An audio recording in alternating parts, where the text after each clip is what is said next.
10 Konzerte, eine Ausstellung und mehrere Vorträge im Haus Zwischenzeit, im Gare du Nord und in der Markthalle Basel stellen die Welt der mikrotonalen Musik vor. Eine Microtone-Duplex-Trompete und eine Clarinette Bon Sonore, beides Unikate, sowie das Sechzehntelklavier von Julián Carrillo werden zu hören sein. Im Zentrum der Reihe stehen Kompositionen des 1920 von Russland nach Paris emigrierten Komponisten Iwan Wischnegradski. Daneben kommen Werke zeitgenössischer Komponisten wie Pascal Criton, Georg Friedrich Haas, Alain Moen und Tristan Murail zur Aufführung. Von musikhistorischer Bedeutung ist die Wiederherstellung des Viertelton-Pianinos, das Wischnegradski 1928 bei August Förster im sächsischen Löbau hat bauen lassen. Das aufwendig restaurierte Unikat mit 3 Manualen aus der Sammlung der Paul-Sacher-Stiftung wird erstmals öffentlich erklingen. Die französische Pianistin Martine Jost, die mit dem Schaffen von Wischnegradski eng vertraut ist, spielt und erläutert dieses besondere Instrument.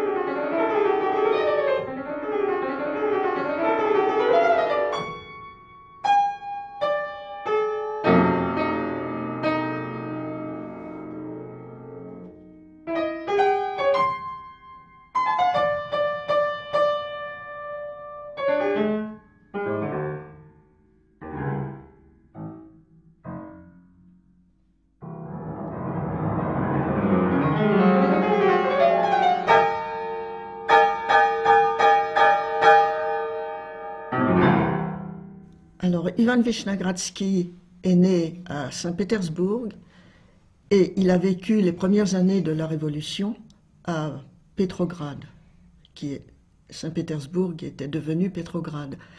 Et il était déjà passionné par les micro-intervalles et le quart de ton. Il a fait accorder chez lui 2 pianos à distance d'1 quart de ton.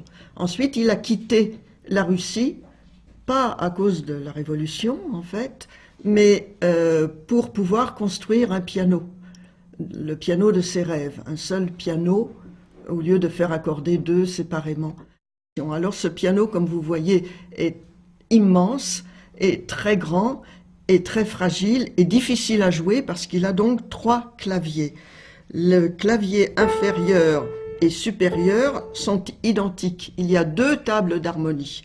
La deuxième table d'harmonie est pour le clavier central qui est un quart de ton plus haut.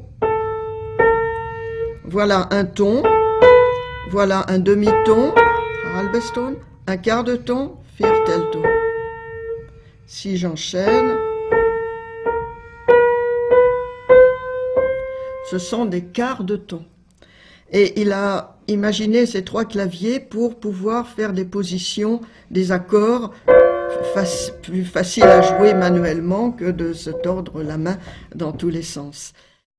Et aussi que le meuble était vraiment intransportable, donc il a de nouveau écrit pour 2 pianos accordés à 1 quart de ton distance, ou 3 pianos, ou 4 pianos. Et d'ailleurs à Bâle vont être jouées, je crois, des œuvres à 6 pianos accordés au 12e de ton.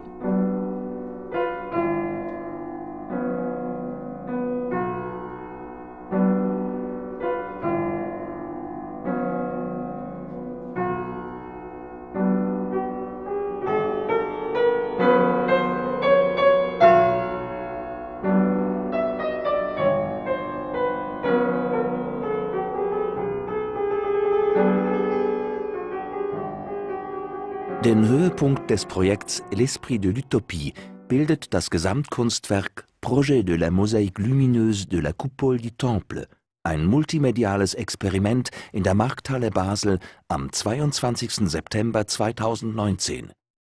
Die 60 Meter weit gespannte und 28 Meter hohe Stahlbetonkuppel wurde vor genau 90 Jahren erbaut. Sie zählt zu den größten freitragenden Kuppeln der Welt. Auf 6 mikrotonal gestimmten Flügeln werden Werke von Iwan Wischnegradski sowie eine Hommage an den russischen Komponisten von Edu Haubensack aufgeführt.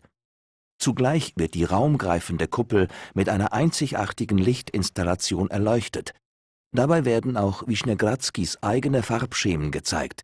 Sie verbinden sich mit der eigenwilligen Klangwelt der mikrotonalen Musik, so wie der Komponist es bereits 1943 als Utopie gezeichnet hat.